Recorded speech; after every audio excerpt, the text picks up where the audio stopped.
Yeah. But if we're not allowed to have new things anymore, can we at least take risks with the stuff we do Yeah, have? yeah. Can you show us And something new with and yeah. Rain No. Johnson tried it, and Disney said never again.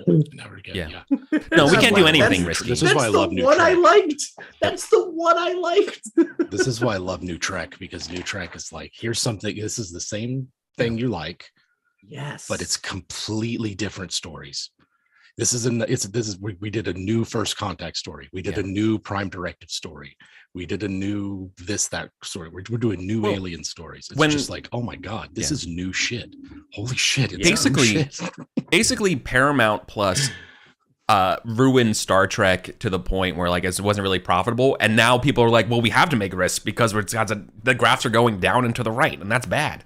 And so everyone's like, okay, yeah, make a risk. Who cares? It's already going down. And then all of a sudden you're like, oh, it's good. It's good. Look how good it is. Just like, all you had to do was just like, give me the fucking checkbook, to let me do this thing that I want to do. Instead of being like, I don't know, our financial analysts say that this is not what our marketing is indicating. Show us something new. Right? Yeah. No, so like, we're never going to get anything very, very new. Like basically the death of the $30 million movie production is basically why this sucks, because now everyone is either giving like a $3 million budget and you never see about it unless you like knife a friend and give them the blood oath that lets you into like the little like indie film thing that lets you see these movies, or like AKA like, like A24 is kind of like evolving out of that now, which is good. Mm-hmm. So there's some hope there, but then otherwise you're giving a $300 million budget and they're like, you must make all of this money back on your opening thing, and therefore it's extremely safe, and it's just like that's all it is, right? Like there's no like middle space to percolate. There's no percolation. It's either sure thing or like write off, right? Yep. Sure thing or write off. That's that's it. That's the problem, right? In a nutshell, is that it's too big and there's too much money involved, and because there's too much money, risk goes down. You see this in every single thing. Every single leader, like across any company, including like everything, is they show that the best performing managers are also extremely risk averse. And this is good for some people and bad for other things, right? Terrible for art. I put some of the blame, and totally arbitrarily, but I will make the argument for it at J.J. Abrams' feet because of Lost. The idea that a show would necessarily need like a fandom association in order to succeed, and as part of the appeal. The half of the appeal of Lost was not Lost, but talking with other Lost fans about Lost. Yep. And that's not exactly new, but like there's a matter of degree and success, and from that success, that template that J.J. Abrams nailed with Lost, we get so much of how modern shows go now. Yeah. Like it's not enough to like watch a show. It's like, oh, are you an Archer fan? Are you a Green Arrow fan? That you're not. Are you part of that community? Are you part of that fandom? And CW needs the fandom, right? Fox needs the fandom to consider the show part of its success, so they can build around it. 100%. I fucking hate that. Here's also a huge problem with that. Obviously, like at prima facie, it's terrible. But worst of all is that if you're talking about it being like, God, this show could have been so good if they need to fix this thing or whatever.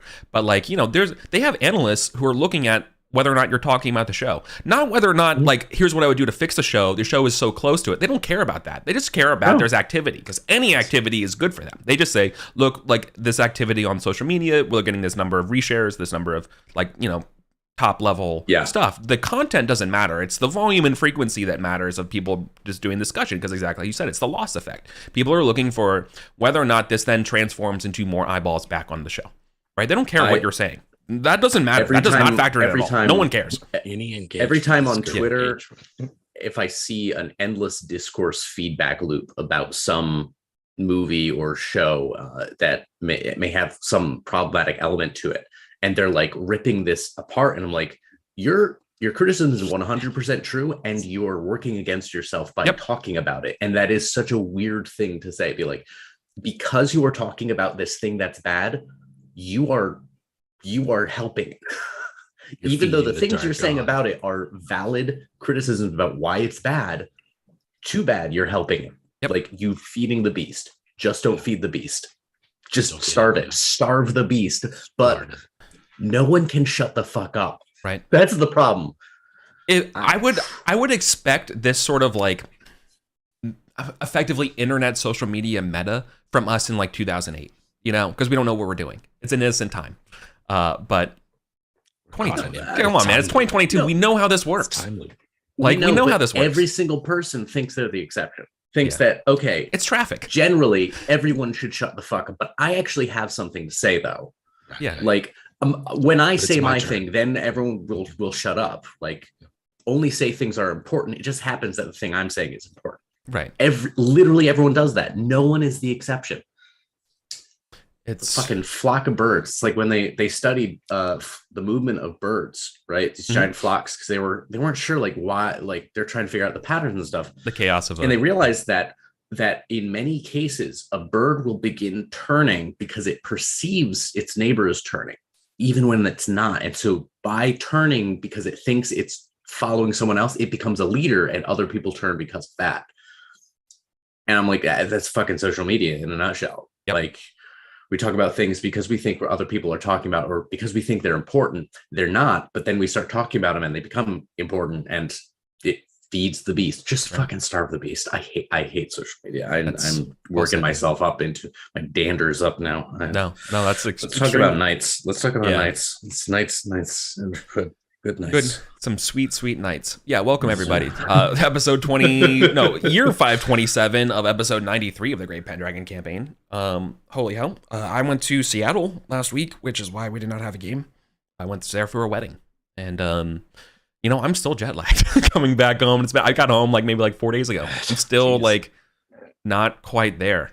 How many time zones is that? 8? 9? 8, but it's also just in general a 13-hour flight, right? It's not. That's not a direct flight. It's a 12-hour plus a 1-hour jump. I've experimented before and did the go to the East Coast and then go to the West Coast, and honestly, that's worse than just going do a little skip jump to a direct flight, and so we just do the skip to the direct one. Gotcha. But boy, it's still a very long time, right?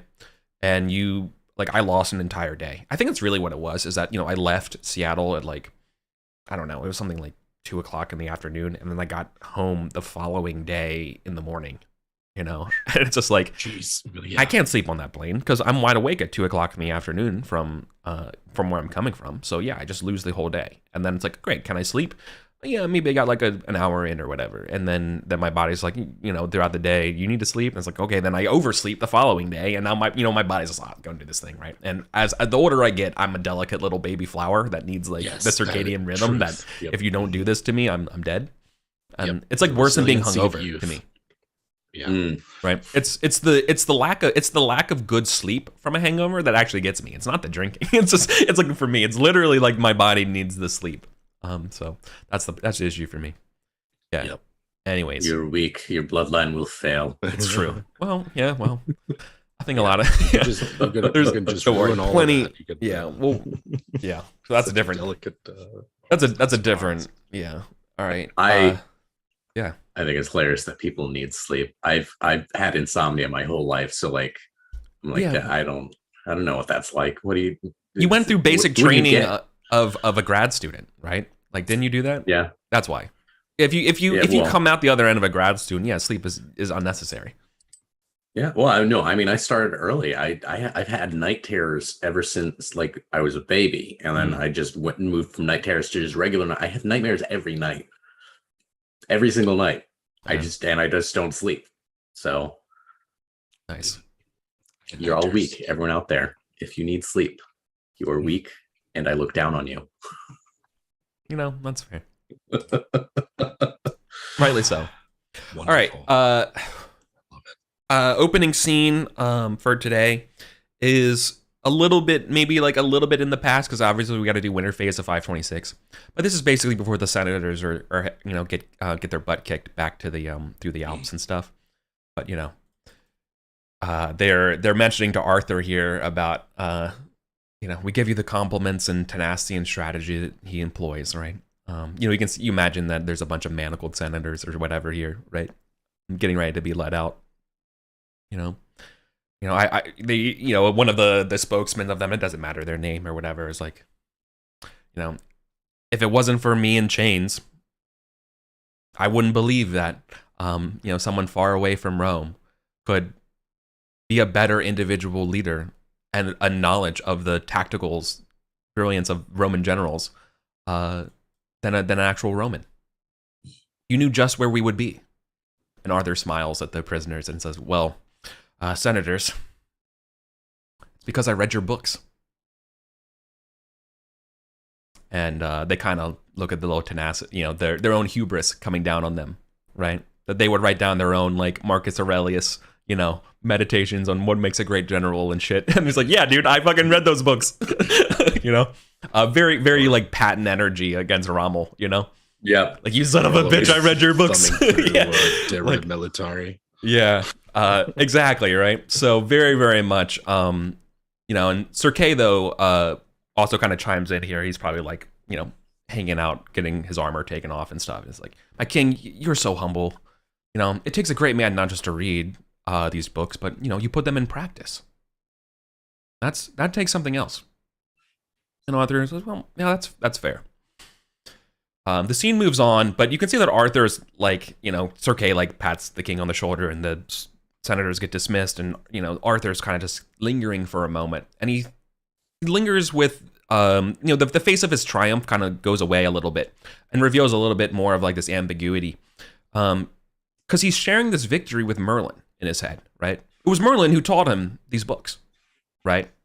And while Merlin is missing, the fruit of Merlin's machinations is still bearing, right? And Arthur feels a little mixed right now about wishing that Merlin could have been here to share this glory, and that did he plan for this? How what's going on right now that Arthur's in control, with him missing, versus is Merlin still in control? And he kind of just misses his mentor. He wishes to know if he was be proud of him or whatever, right? Yeah. So, anyways, just quick little vignette. So we're gonna do the winter phase now, and Lancelot wants to congratulate both of you for you guys are probably like sharing a meal or whatever in the camp. How long after the battle is this? So like a couple went down hard. Yeah, I know, right? Like enough that you're ride worthy, right? But you're definitely not in full shape, right? It's immaterial, Yeah. I think, to the scene, but you're definitely not at full health, right? Yeah. Although that's right, I didn't actually get a major wound. Right. I think you could no, because you got hit right before your threshold, and then the rest of the hit knocked you out, right? Isn't that what happened last time? My biggest hit was still 4 below my major wound threshold. Yeah. Nice. And it was 17. Right. So it's just a long recovery for you. Yeah. Which is good. Yeah. Right. So Lancelot, comes over, bringing over like a bottle of, a carafe of wine or a jug of wine or whatever, and says, I wish to congratulate both of you on your valorous fighting. Aeswin, how do you fare? Better today than yesterday. That's good. Which is the way of things, I suppose. Though not often as we get older. Yeah. I don't know. He laughs because Lancelot doesn't know what that means yet, because he's still like an 18-year-old fucking superhero who cannot be stopped. He's like, yeah, maybe. Yeah. One day that will catch up to me. Gorthrin, I'm sure Guinevere will be happy to hear about your valorous exploits. Yes. Yeah. As Gorthrin writes, is in the middle of penning a letter to the queen. Yes, well, her example fills me with courage when the straits are dire. And Lancelot was present at the battle, right? Like absolutely. Yeah. He was right there with Arthur, Right. I heard you fought alongside the king.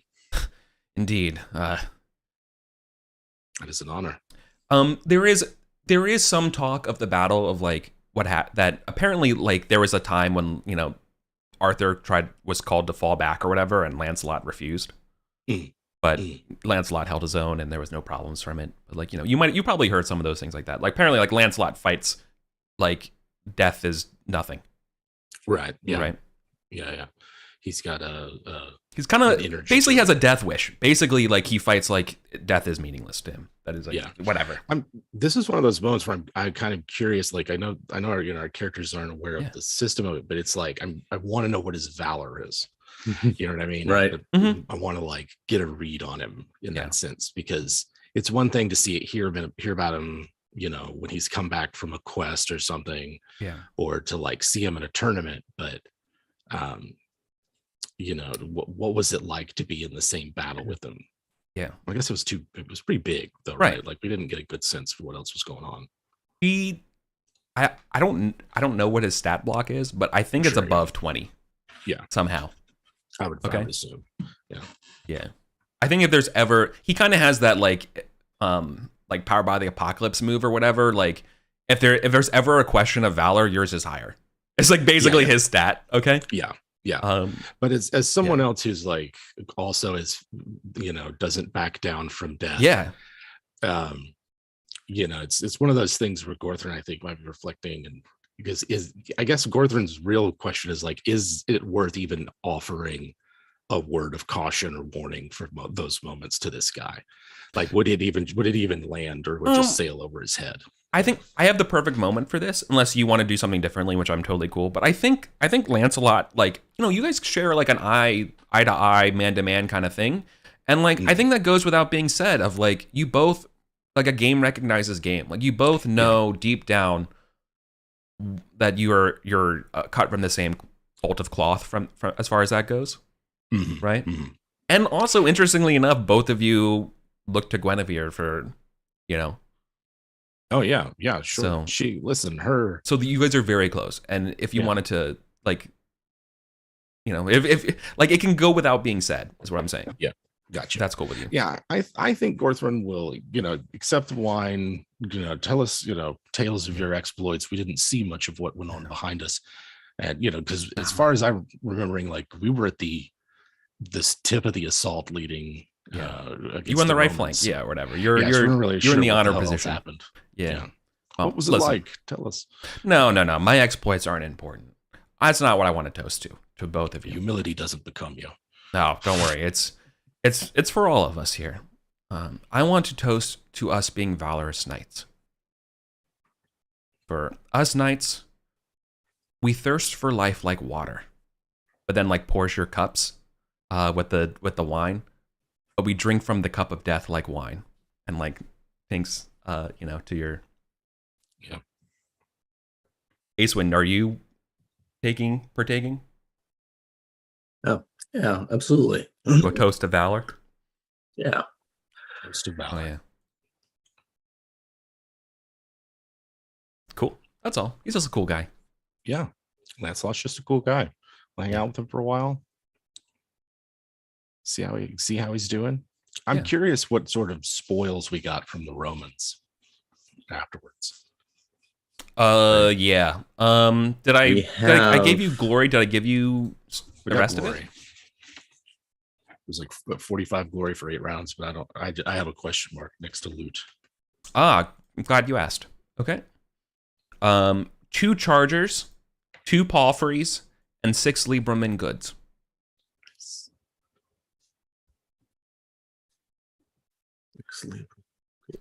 Did you get the glory for the battle as well? Yeah, I got 45 per round. You're up. Yeah. Okay, great. All right. Yeah, you're right. I don't think I gave you your loot for it, but so you're doing okay. Yeah, I'll distribute loot to Is that for everyone or just for us to distribute to our retinues as we see? I think that's how it gets divided up per everyone. Okay. I think that's the way the book describes it. Okay. Okay. It would be interesting that it's not for like household knights and stuff like that, and that you could divvy it up if you wanted to. It's a little micromanaging, I guess. Yeah, it depends on how you want to do it. Yeah. I'm okay with whichever way you want to slice it. That would be more interesting. I'm fine with it. I bet in the fiction, we get a big lump sum and then distribute it ourselves. Right. So that's sort of just how it. Exactly, right? It's a gift to Rofus and everybody, and you guys all get your glory. Yep. All right. Cool. Yeah. So everyone knows as we're going into winter that the plans here is to camp here. That Arthur is not satisfied with just holding France, and that next year you all will be marching south towards Italy. Nice. Okay. Cool. So let's do some winter phase. Let's do it. Game screen. Love that. Yeah. Oh yeah. Experience. Winter. Ooh. All right. So we got to do some 526 experience rolls and aging and all that stuff. I did not realize how close I am to getting my religious Manor one bonus as well. Yeah. Yeah, like I literally only need to raise chase, and then you'll get it.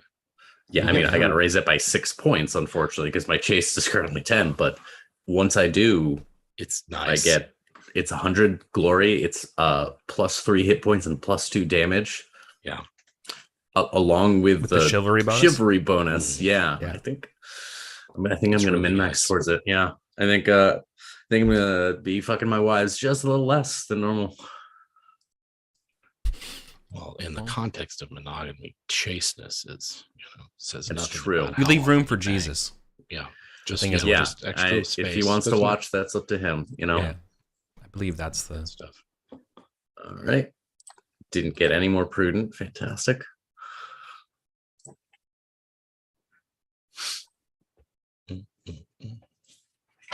Now I can fail these passion tests at all other times except when I want to. I've rolled 13s in a row here.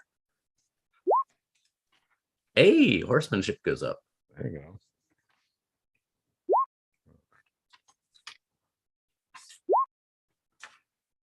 Lance, I think. Yep, that's it for me. No, it's not. I have stuff from my estate. And where's the other energetic? Okay. All right. Aging. Big 4-0.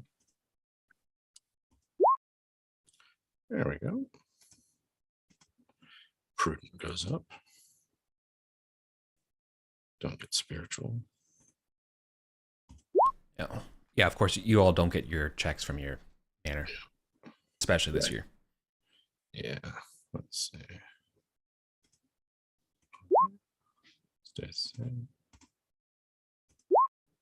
Hey now. Look at that. You're an all-star. There we are. There we go.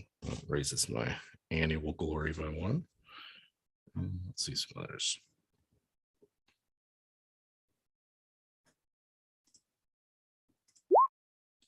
Dancing. Don't get falconry.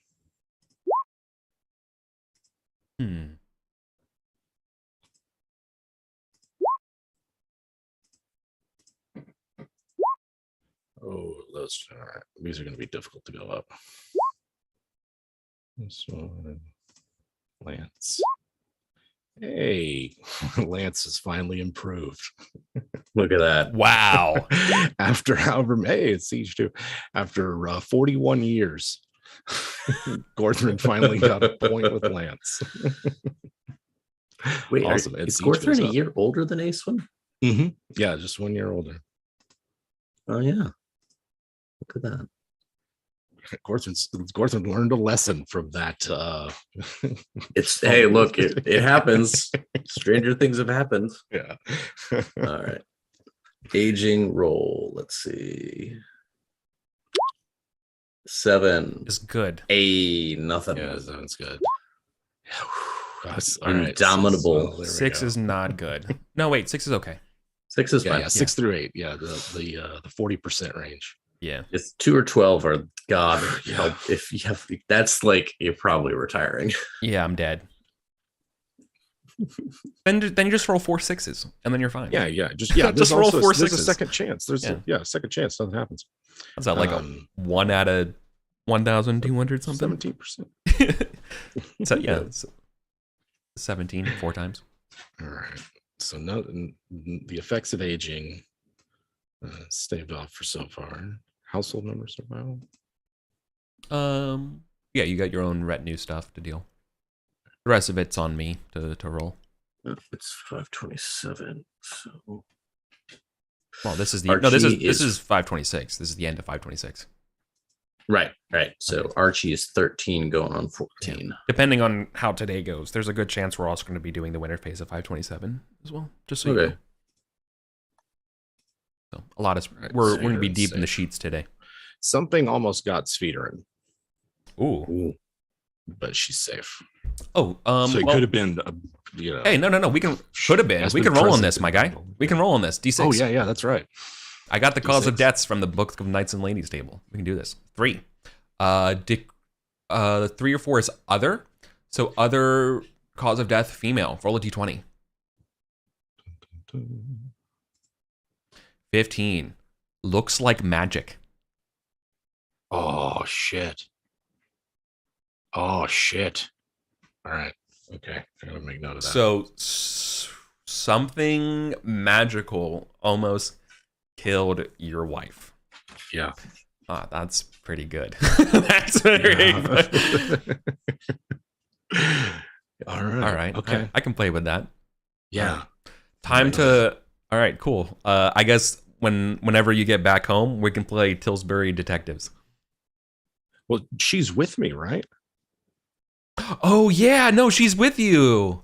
Oh, that's even better. Yeah, I was thinking like something during the battle, something, it's like. Yeah. I did roll for a Downey. He is still a big fucking shit heel. So. Good. Yep. Still the case. In case there was any doubt. Yeah, I mean, you got to roll. You got to be true to the heart of cards. If it was. Yeah. I don't know that I ever named. Did we ever give a name to? Oh, never mind. I was thinking out loud about something. I have 2 entries for the same changeling child. Very uneventful.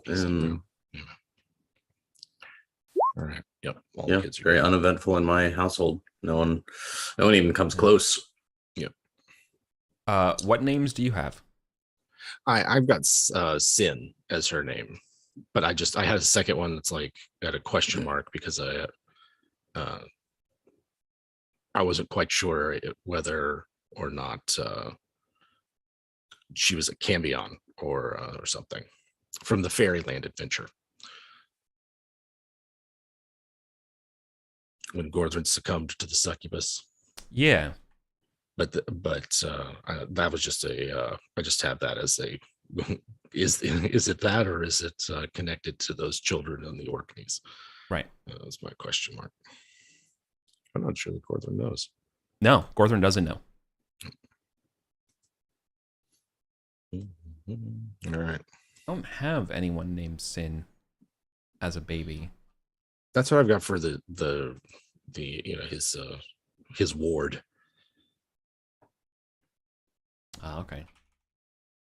Forget what we had that there, but yeah, all of Gorthrin's I'll have to Control F through all my notes. SYNN. Oh yeah, SYNNE. Yeah. Yep. No, that's right. I was looking at. I spelled it wrong. That's why I couldn't find it.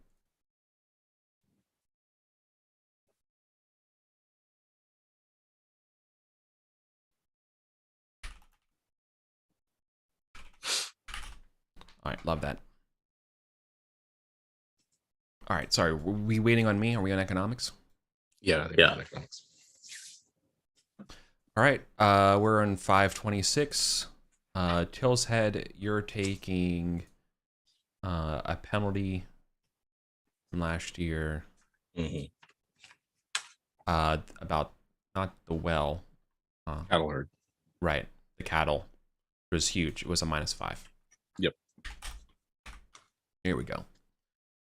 We got to do justice for you. All right, Bruggen. What do you got for us? All right. Let me expand this. Attractive and flirtatious widow. Ownership of an ox cheated at a tournament or game. It's got to be like a fair, one of those fair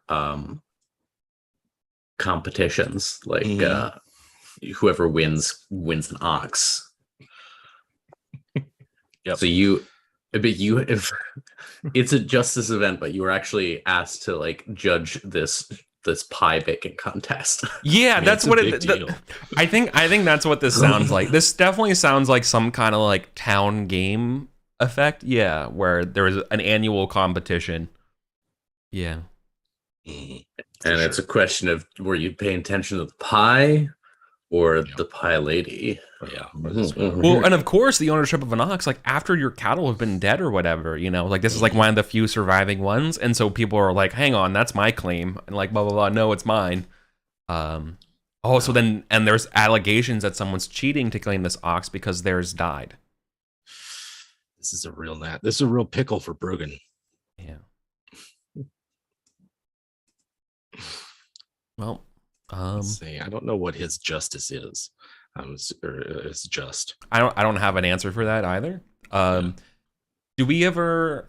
I don't remember or recall if you ever tried to instill any justiceness into Bruggen or anything. No, he was more impressed by Gorthrin's valor than anything. Right. Okay. Do you just want to roll a d20 and see whatever it is and what it is, or do you want to roll like a 3? Or would you rather roll like a more distributed amount, like a 3d6, or? I'd rather totally up to you. Distributed. Okay, yeah, that's fair. Do a bell curve. Roll 3d6. Nice bell curve, dude. Right. All right. It's gonna adjust as a 5. Okay, that's fair. All right, Bruggen. Let's see what we got. Boom. Oh my god, he still passes.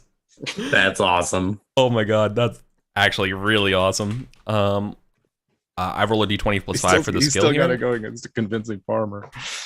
I fail though. Oh, so shit. A pass and a fail is huge. I believe that does reduce your hatred by 1. Hell yeah.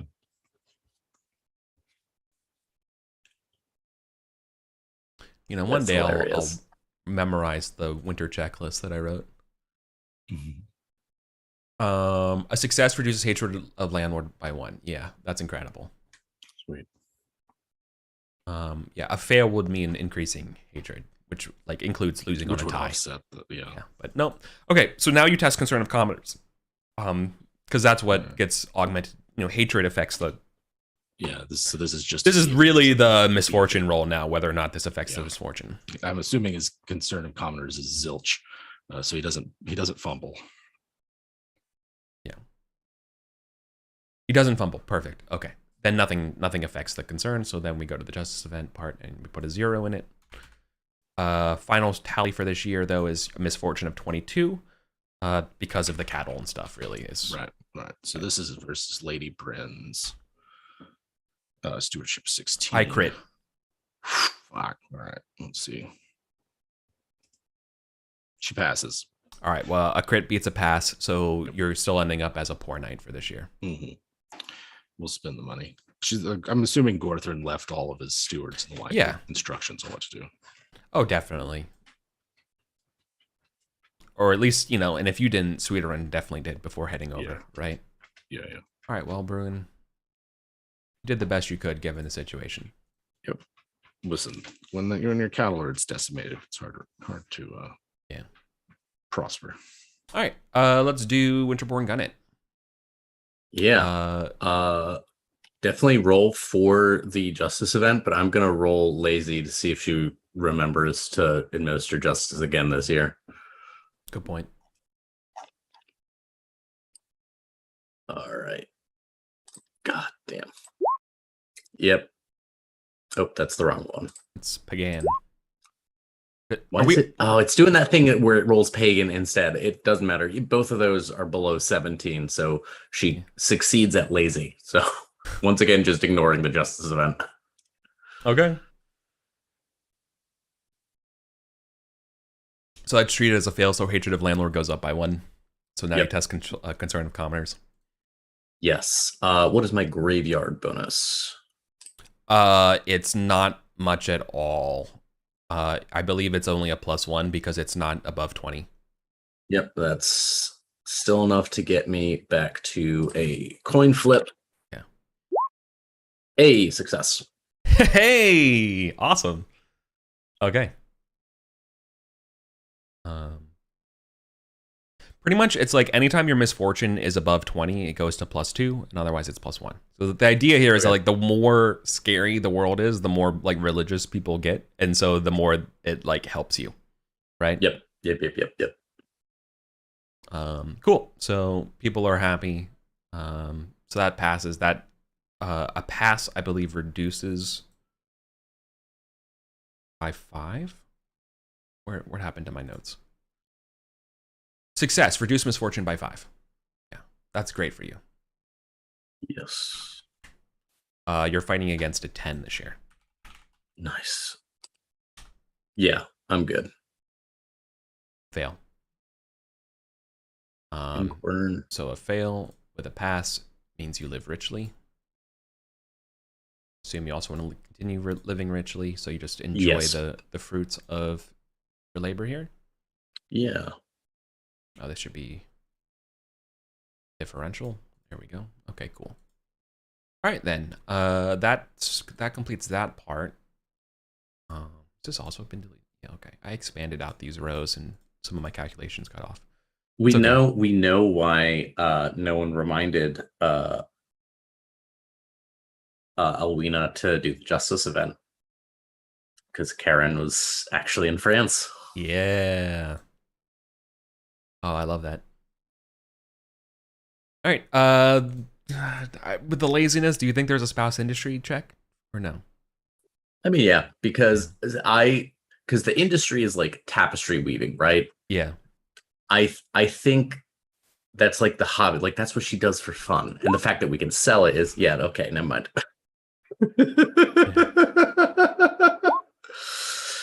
Gordon's still kicking.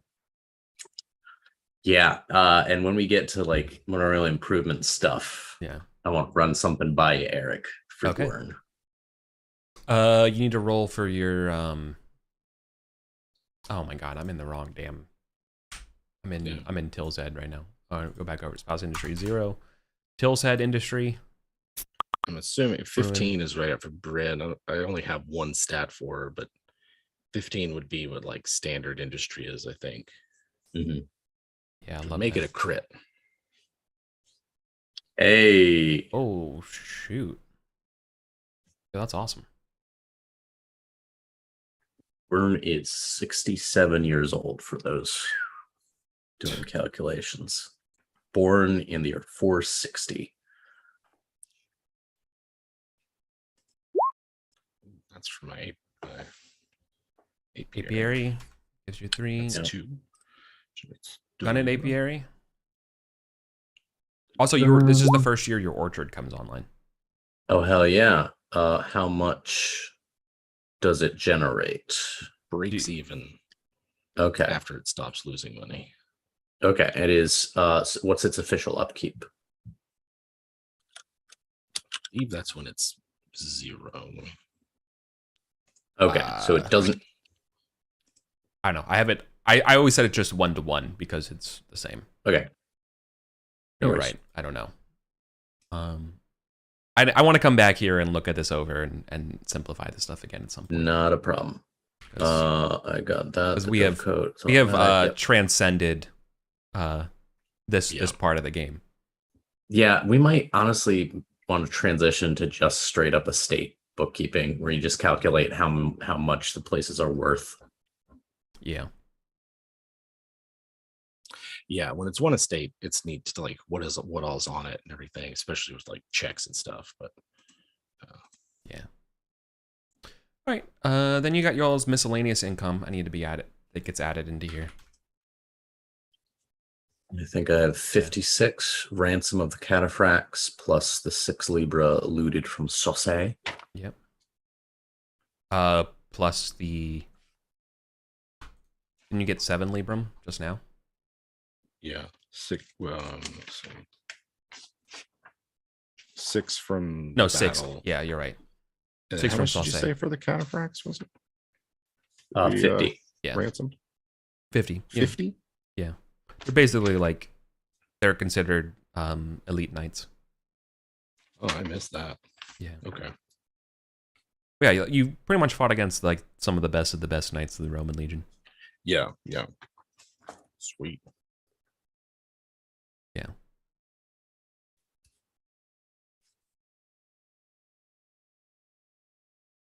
Okay.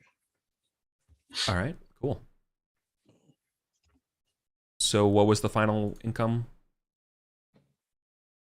Plus 56. 56. Yeah, mine is plus 58.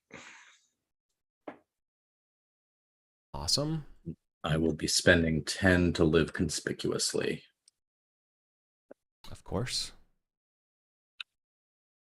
Hang on. Of course I want you to do that.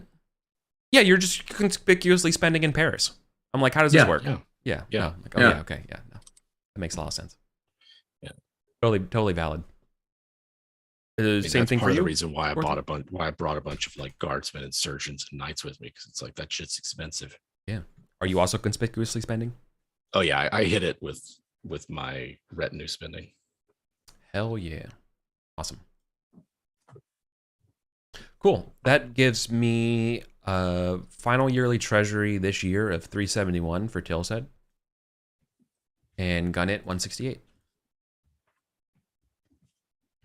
Okay, so here's where I want to ask, because I imagine this is going to cost money.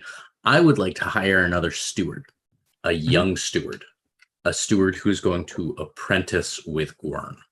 I think just one. Libram a year. Yes, but I'm also you want one you want to like circles up a particularly good one. That would be a there's that. Yeah, appropriate I don't student. mind having. I don't need like a great, but room for improvement is good. Got to learn Gwern's tricks of the trade, but also Eswin is going to want to talk to Gwern about, like, you're getting older. When do you want to retire? Right? You have served this family so well and for so long, and you can serve as long as you'd like, but we're putting money aside for you. Like, we're gonna build you a nice cottage. Pension. You're gonna have your own servants. Like, you will die in comfort. He's very happy about that. Your family has always been very kind to me. He adjusts his glasses and stuff. I have no plans to retire. I hope you can find me looking over my books. It is the magnificent order of accounts that it's nearly religious for me. I have nothing else to do in my life than that. He loves accounting. Mm-hmm. It's like you've never wanted a family. Never. No. Well, it wasn't for me. You will be buried with the Winterborn Gunnets. You are part of this family. Part of the land, as far as I'm concerned. That's good. Sir, Aeswin, if I may, I brought this up to your father, but when he suggested training somebody, but my methods are complex. I'm not sure I'm a much better steward than a teacher. And they shall be a better learner than a steward at first. That's rather the point, I think. You need not teach. You need only do, and they will watch and they will learn.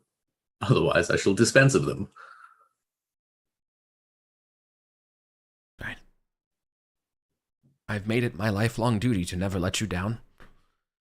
I don't see why I should start now. I've made it a lifelong duty to take you for granted, and I shall continue to do that. He closes the book. Yeah, whatever. This is like a scene in the past, right? Yeah. Cool. Yep, gonna hire another steward. Yeah. He's very much like the Master of Rules. He reminds me. I mean, I just read Gormenghast, so he very much reminds me of the guy who gets exiled in that book. I forget his name, but you all haven't read the book, so it doesn't matter. No, I'm familiar with the title. All right, you all would love it. Not gonna lie. Yeah, that's it. I believe it. All right, sweet. Okay. So yeah, Tilstead's just going to keep with the spending to improve morale amongst the townsfolk. So just like the 10 libra for improvements around town, spreading the wealth kind of thing to reduce hatred. Reducing hatred. That's a good idea. Also, basically, like buying up more cows and stuff again. The whole thing. This is just the Tilstead's a market town. It's got to be prosperous. People got to be happy. Yeah. Let's go back to your wife and the near death experience and what a near magical death could look like. Yeah. My brain is struggling to come up with what that could be. Obviously the idea would be like a curse, right? Yeah. And one idea for a magical curse is obviously like, very much like how we're going to see in the future. I have no problem sharing. You all know how like when Arthur gets like sick and old and like weird because of the wasteland and stuff, right? Yeah. Like I imagine there's something happening to her as well. It's very much like Wormtongue to Theoden. You know what I mean? Like she just gets old and like wastely and right? Like something is obviously wrong with her, right? Like to me, that's what I think of when a magical curse. Like to me, that's what I think is right. Like multiple aging. It could be like it's like she gets particularly sick suddenly with something that Edith can't heal with his tinctures and poultices and the like, and then miraculously recovers. And it's like, what was that? Right. And there's very much hold on. So this is really good. So obviously your physician is like, it's just an army camp. The place is not good for a woman, like very, like a steward, right? Like it's not a place for someone like her. She deserves to be in a court and stuff like that. It's the water. It's the miasma, it's her humors are out of balance. It's just not the place to be. Right. The good news is it's not plague, but this is not, I checked all her dots. There's no sign of plague, but whatever ails her has stricken suddenly, and as far as I can tell, it's not spread to the rest of the camp. It seems to be just her. We've kept her and around here, but I think it was the moral failure of lying and making her way here that has sickened her soul. Yes. Takes down the surgery mask. It's the soul sickness, my lord. Certainly. For sure. We should. Acewin's like, I'm so glad neither of my wives lied or made the journey here without my knowledge. Yes, me too. Can't imagine them getting sick. And if that's the case, then he's wrong. Have to tell them, right? Yeah. No, but he's wrong, and I feel like I think it would be interesting to say that, like in this case, that he has the wrong diagnosis, right? And that it's not this mistake, that something else is happening to her, and like. Yeah. But I think the thing here is like I want to play is to see is how hard do you fight to figure out what happened to your wife, which I think it would probably be really hard. And he's just giving you this sort of like this is the best diagnosis I have, and like. Yes. The truth is, you are a doctor of the body, are you not? Not a spiritual doctor, correct? Yeah. Yes. Well, you do not know her as well as I do. She is quite strong in that regard, and I do not think a little deception would infect her soul, as you say. Besides, why now? Why not when her deception was revealed? Must be something else. You're new to my household. You do not know. But we have been hounded, vexed by forces beyond the physical. Perhaps it is time to talk to someone who can. I'm struggling with the words for it right now, but someone who can attend to those matters. Yeah, Gorthon's gonna like get to the bottom of it. Thank you, doctor. Yeah. Oh yeah. So you basically had dismissed your physician, and you're gonna get to the bottom. Yeah, of it. he's like he's done all he can. Yeah. Yeah. Exactly. Cool. Yep. Yeah. All right. Cool. Yeah. I love the idea that like over this like winter phase and stuff, like you have to go like grab some kind of like Frankish monk, Right. Yeah. Stuff are coming over here and like trying to just translate and like all these people, and that's when they tell you that like yeah, exactly. Yeah. No, I think that's what you have to do to save her. Is that I think they take you to some kind of like Frankish healing spring.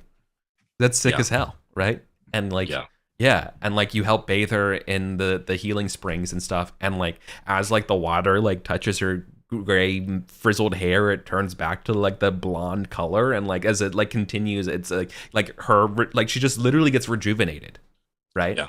As this happens, right? I love that, and it dispels the curse on her, and she's like, what?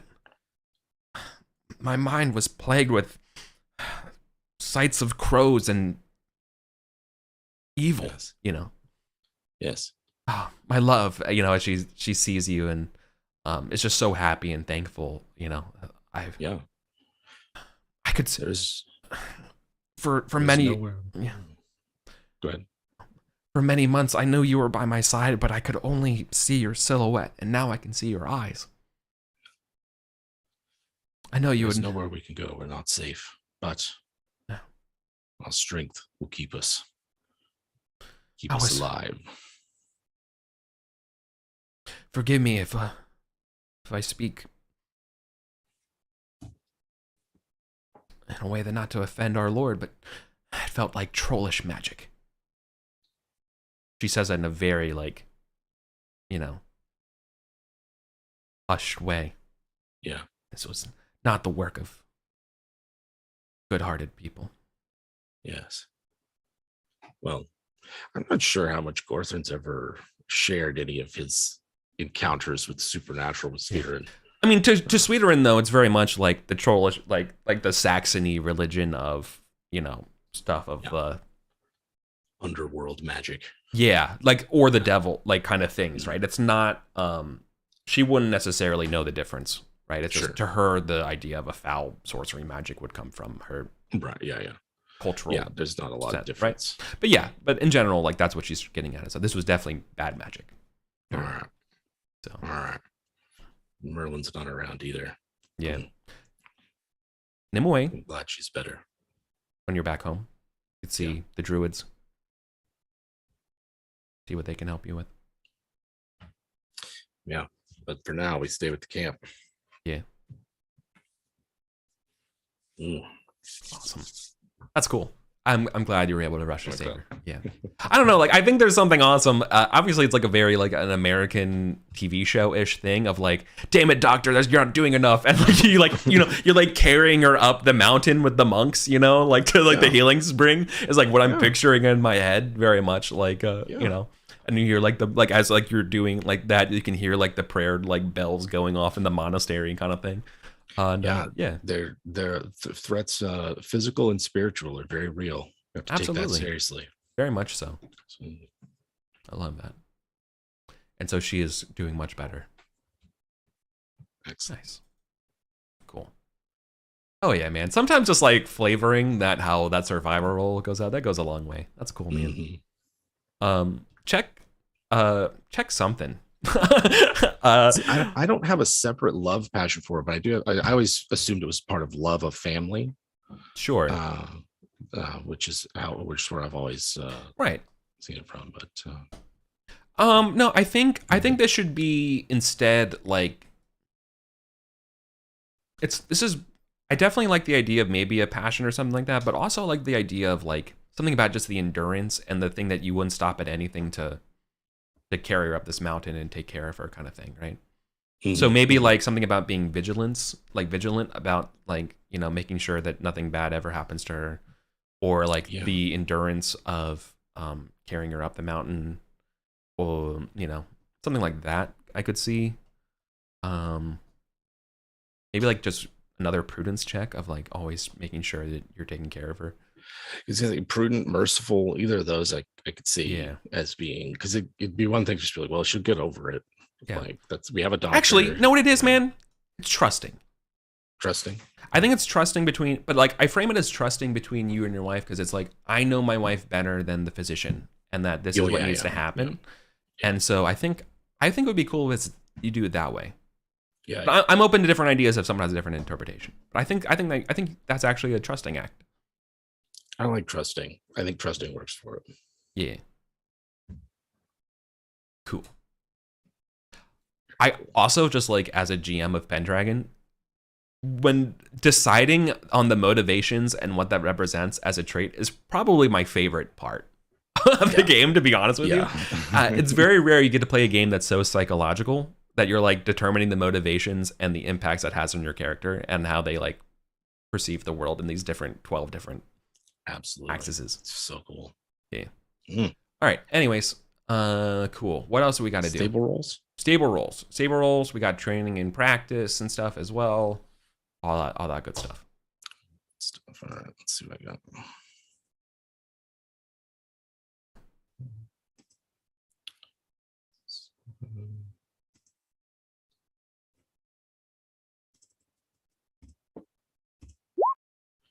All right. Looks like maybe the last one might be. So I don't know, my last one's one of my brand new elf blood coursers that just came of age. Oh yeah. So he's safe.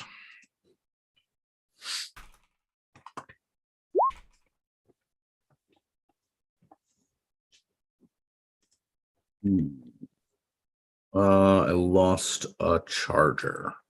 Oh, you gained one too. No named. Yeah. So. Yeah, let me roll the age of the charger. They start becoming helpful at age 5, right? Yeah. So I roll a d4 plus 5. Right. I can roll like a d0 plus 5, so it's like 5 and above. Okay. Obviously, I'm just gonna roll a d8, and then anything less than a 5 is a 5, and then otherwise. All right, it's 5 for you. 5 years old. Okay. Yeah, and then I guess for Gorthrin, for your own record, 5. There you go. That's an easy way of doing it. Yeah. Cool. So, okay. All right. 4, 5, 21. 526. Oh, you're right. Born. I see what you did there. I keep track of when they're born. Yeah, that's how I got a whole sheet. Yeah, no, that makes sense. That's a good way of doing it. Okay. Oh yeah. That was the random charger too. Every other horse I have is either a named horse or offspring of a named horse. So the nameless red shirt of my horse side. All right. Household member improvement after that. Yeah, nobody's having kids right now. God, what a game. So close to going up. Same.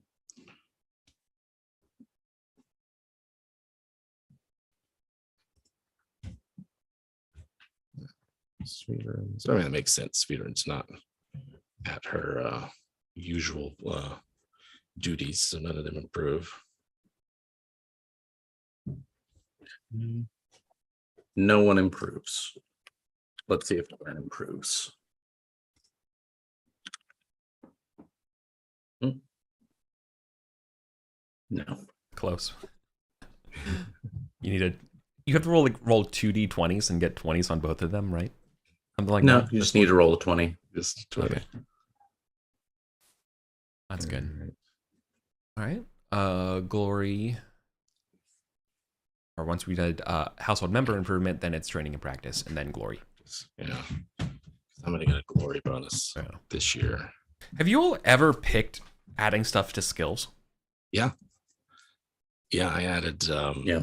Oh yeah, like dancing, I think was one of them. I had some to dancing and orate a few years back. leveled up my siege once. Yeah, I think do. I'm gonna This bump was the hardest part. horsemanship. I think the realization that what I really have to fear is getting knocked off my horse, and that my deck sucks. But if I can keep my horsemanship up, then that's the Nice. ticket. That's What's your yeah. What's your horsemanship now at? It is now 17. Okay. My dexterity is only 13 though, so on foot I'm actually going to be much easier to knock over. Yeah. Okay. I don't know. This is the hardest part for me. I usually Hmm. I know what I'm raising with my glory because I can raise my attributes with it. Mhm. But I do not know what I want to raise for this, whether it's extra skills. Kind of looking at some of my some of my traits. I think I'm going to raise. Oh, that's what I'm going to do. I'm going to risk horsemanship 16. I'm actually going to raise merciful. Yeah, Right. I am angling for this religious bonus now. that's a good point because we have exercised some mercy recently. I think I'm going to go with merciful for my training and practice as well because it's one of the two I wanted to work on. The Earl called us to mercy during that siege as well as the king.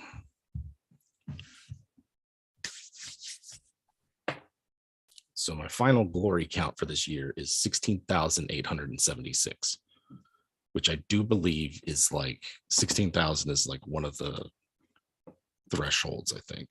Yes, it is. It is. Which also, incidentally, Gorthrin is now double Erwin's final glory. Like Erwin died with just over 8K. Yeah. My final is 15,516. Nice. Wow. Very cool.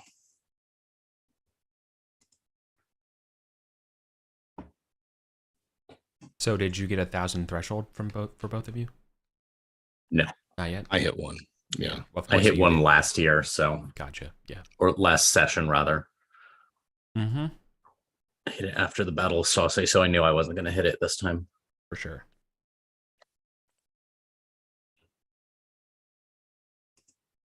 That was such a good battle. That really was. Good time. Fan. All right. And that does all of the winter stuff. Yep. Yeah, with my glory bonus, I'm raising my con one. That definitely makes sense.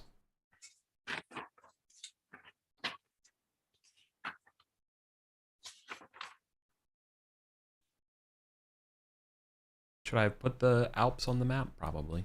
But this is more or less the direction you all are taking out of Paris this year. Going up a little bit north and then going down the mountains. Now, if I was... we wintered in Paris. Oh, yeah. Yeah. Okay. I wasn't sure or not, but I thought we had.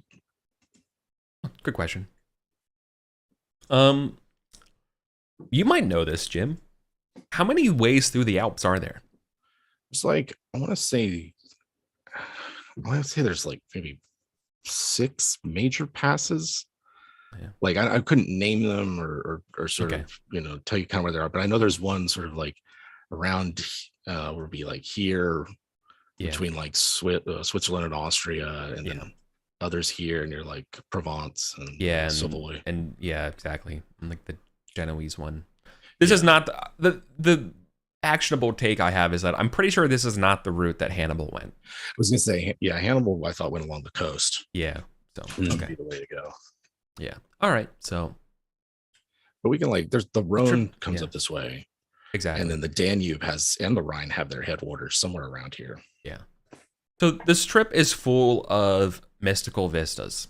Crossing the Alps in the summer is no easy trek, even when well provisioned like you are. But you're rewarded with some of the most beautiful views, right? Very much like Last Valley-esque looking stuff through Switzerland And yeah, because the Helvetican League isn't for a while, right? Yeah. Yeah, you guys are all just vibing. I mean, God, can you imagine? Hold on, imagine living your whole life in friggin' England and then seeing the Alps. Yeah. Right? Kind of crazy. like that's like seeing the Matterhorn or whatever. Like when like Sarum is like the highest point. You know what I mean? And where you're from. It's crazy. Yeah. Where it's like the highest point. The debate is whether it's a hill or a hillock. Yeah. Compared to what you all, just a mound. Yeah. This is here's some true mountains. Yeah. Awesome. It's where giants live. Yeah. So as you make your way into northern Italy, you do not find a region ready to welcome you and Arthur's camp in open arms. The most important siege of this part of the campaign is the siege of Milan. So we're going to, and central, and then like kind of like the extra little bits of central Italy. But we're going to focus here on Milan. Rather than doing a full-blown battle that would take 85 years, we're going to do one of those kind of abbreviated ones. But to see whether or not where you end up getting placed in sort of Arthur's siege here, I would love if you all would just do me a test of loyalty to your lord. Technically like loyalty to Arthur here.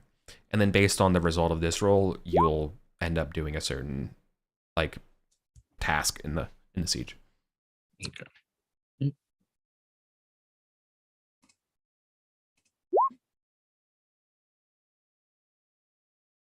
Okay, so both of you pass. Same place. Awesome. All right, so then you're part of the skirmishes in the central Italy region. So then go ahead and give me tests for Lance, Valor, and Battle.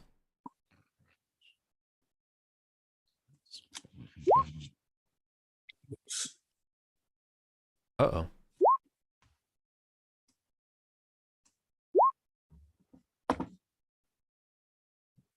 I don't think I've ever raised my lance, so that's... Yeah. All right. Yeah, 20 just froze on me. Here it is. Now we're back. Lance, Valor, and Battle. Oh, man. For both of us, too. What's going on? Okay.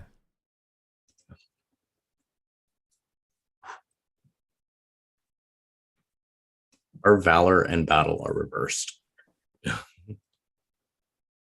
And now we have the same lance. Look at that. What's that fumble all about? Yeah, let's see what this fumble is. That's the fumble table, number 6 for me.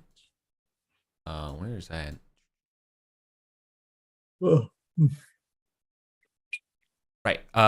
So for each of these fumbles, let's start with Colin. Can you roll a d6 for me? Yep. 3. It is a comical failure.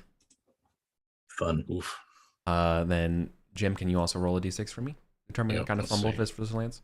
A 6. Roll again below. Roll another 6. What is that? Roll again below. Really? Yeah. A 1. You're going to take this fumble is so bad you're taking a directed 1d6 negative trait. All right. You hit the double jackpot badness for a fumble roll. What's my direct? No. So basically, a comical failure is just a hilarious misunderstanding, but doesn't result in any long-standing things. This gives you a directed trait. Is this like? I mean, I think I'm open to interpreting this result however you all see fit. Part of me thinks you have hatred for Italians, but like I don't know. I mean, that's entirely hatred of possible. Romans. Does it specify what kind of directed trait, or no? It says directed 1d6 negative trait. But this is about the context of this though is you're lancing, you're skirmishing with Italian mercenaries. Really, is what you're doing. So these could be anywhere from the Empire. What I'm thinking is like maybe this is the first time we're fighting like horse archers, essentially, where they're like famed retreats and like these horsemen do not stand and fight, and so it's just a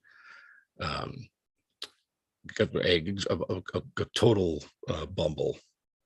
That's kind of what I'm thinking. Like, yeah, they're not going to tilt against us. They like like turn and run. But yeah, what if I getcha. it's negative 1d6 to forgiving for archers? Like you will show mercy to any enemy that doesn't use a fucking bow. Yeah, that makes a lot of sense. Yeah. Right. So there you go. Rated at a 5. So -5 to archers for mercy. All right. Let's see. Mercy to archers. Yeah. It's like I brought 12 of them with me. You're like literally out of shields. Like they're all just covered. Like all your chevron, your blue chevron stuff are just covered in target practice. My lance is pristine. Yeah. Didn't touch anything. Love it. Nice. All right. Okay. Cool. All right, then. For the rest of that, though, was 2 successes.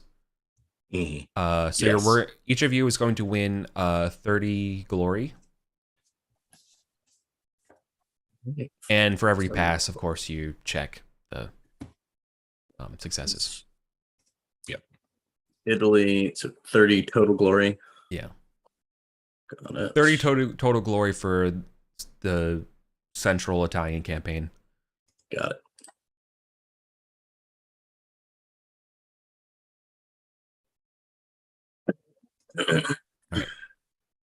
During the siege of Milan, Rufus returns to Arthur's camp with accompaniment of many Milanese noblewomen. Rufus says that these women have risked greatly to leave their city and their husbands to beg for mercy from Arthur, which Arthur graciously gives them. So when the city is inevitably fallen, the husbands are sent as ransom, but the defenders of the city and sort of like the sacking of the city is relatively spared. And then kind of one by one, these regions of Lombardy fall to you and your all's might.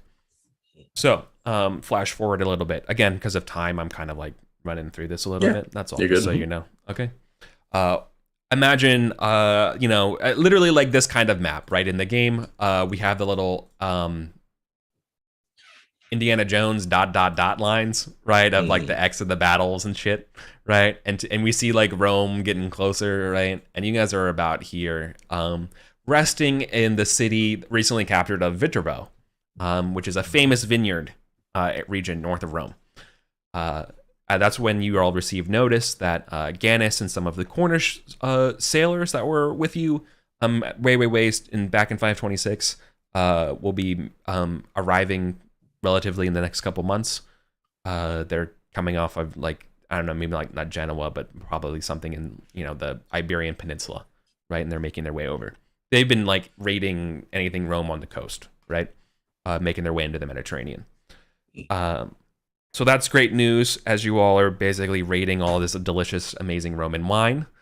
But then we see sort of in the distance, because again, it's very like hill-like. Again, imagine sort of those roving hills of vineyards, right?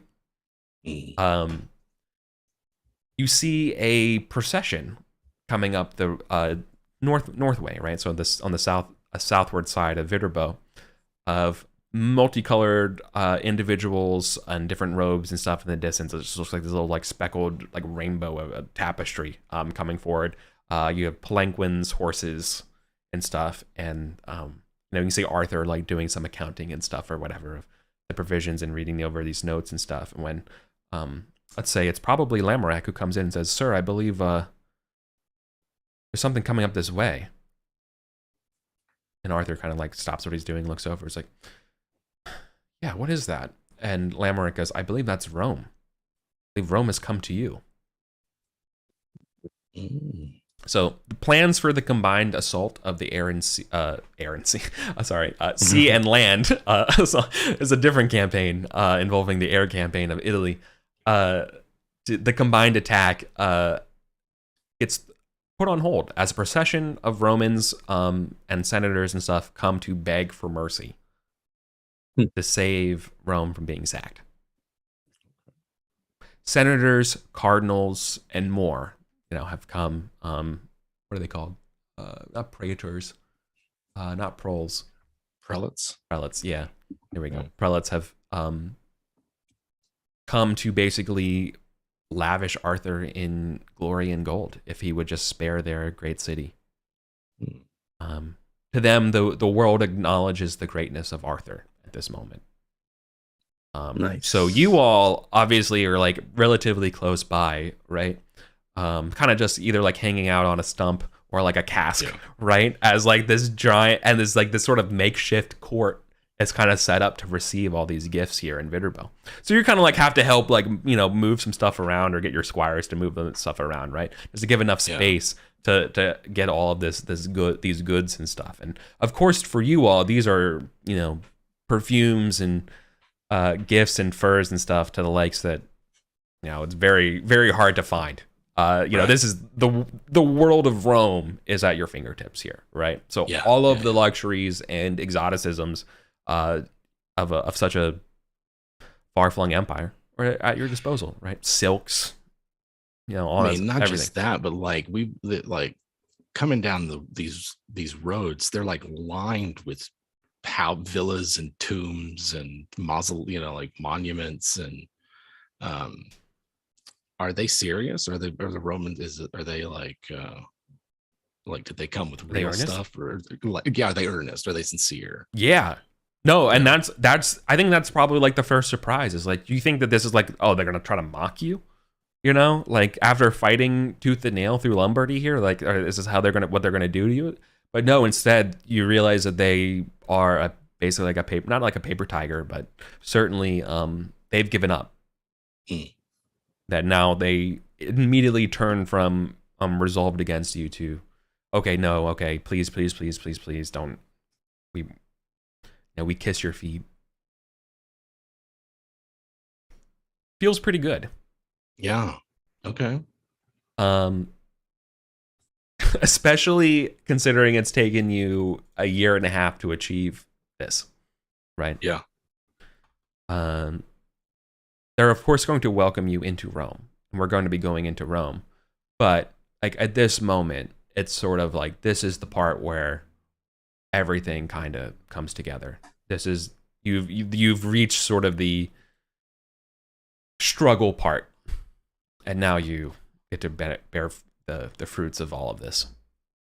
So we can kind of cut to like the Pope in Rome crowning Arthur as emperor. Of course, you all will gain 200 glory for witnessing this. And then there is a sort of proportional glory given to everyone who you gain one, like in terms of the gifts and stuff that you all get, you gain 1 librum per 200 glory gained on this campaign. Okay. So, I don't know how that comes out. Yeah. Let's just say whatever last year was, whatever last year and this, you know, whatever 526, your final glory from 526 was, just divide that by 200, and that's your librum. Okay. I can just do the math. The reason why I say that instead of just like the glory specifically from this is because obviously there are like 17 battles that we didn't do. So rather than do that stuff, it's just a wash. It's your total glory divided by 200. Total glory divided by 200. Total glory for last year, total glory period. Yeah.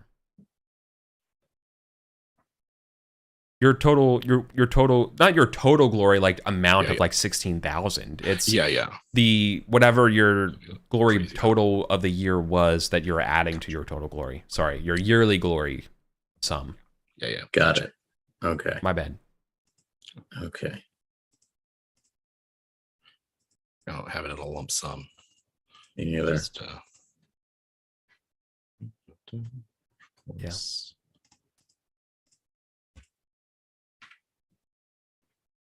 Should we count annual? Yeah, absolutely. All right. Yeah, I'm not. There we go. Yeah. I get what you're saying because because there were like 3 battles I ignored. Yeah. Right. I gotcha. I didn't want to spend multiple sessions, and instead I made the capstone one of Saucy rather than an ambush. Another battle, and just like today, there's the full Battle of Milan, and there's also another Conquest of Italy campaign. And it's like, dude, I respect it, I do, but I'm not gonna do it today. So my glory from last year divided by 200 would be gets me to 5.06. So 5. Okay. Sweet. So it's 5 Libra. Yep. 5 Libra. 5.2 for me, so 5. Yep. As well. Awesome. Oh yeah. Just for your all's records, everyone, we're gonna spend some time in Rome, rolling on some random Roman tables and stuff as well, and just doing some stuff in Rome, because you all are gonna be spending the winter here. Okay. Nice. You have Arthur's own, shenanigans of being an emperor here. Can't just go back yet. But I also want to emphasize that pretty much for the rest of you all, like you all included, everyone's pretty homesick after 2 years, right? Yeah, 2 years is a long time. Yeah. So that's definitely a big part of it. But yeah, we're more than welcome to hang out here in Rome. See the sights. Right. So before we get to this year's winter phase, there's 2 other things we got to do. So first off, you have the total of 5 months to kind of hang out and do things. I'll give you a list of everything that you can do in just a moment. Within these 5 months, Arthur hosts a tournament, as basically his Emperor's tournament, which means you get to fight a full regal style tournament against several famous knights that are not just a round table, but like world renowned knights, like some kings of Egypt and stuff, right? So like if you want to, so like we'll be doing that today. Just so hell yeah, as part of let's it. Okay? do that. All Let's right. do it. Well, hang on. There's also the explorations of Rome, right? Yeah. So for every month, what you can do is for basically 1 librum, you can gamble, you can philander, you can gourmandize, basically and eat, or you can socialize. So gambling gives you a gaming roll check and see if you earn your money back, as well as a check to selfish. You gain philandering, which you can spend to get a check for lustful. You can spend gourmandizing, which gives you a check to indulgent, and you can spend socializing, which gives you a check to worldly. Because, you're in Rome. I think I'm going to socialize. I think that appeals to Eastwin. Sure. The thing that I would like to point out for you all is that obviously Rome does live up to its reputation of being a cosmopolitan city to you, right? Mm-hmm. Nothing really compares to any other place in this day and age.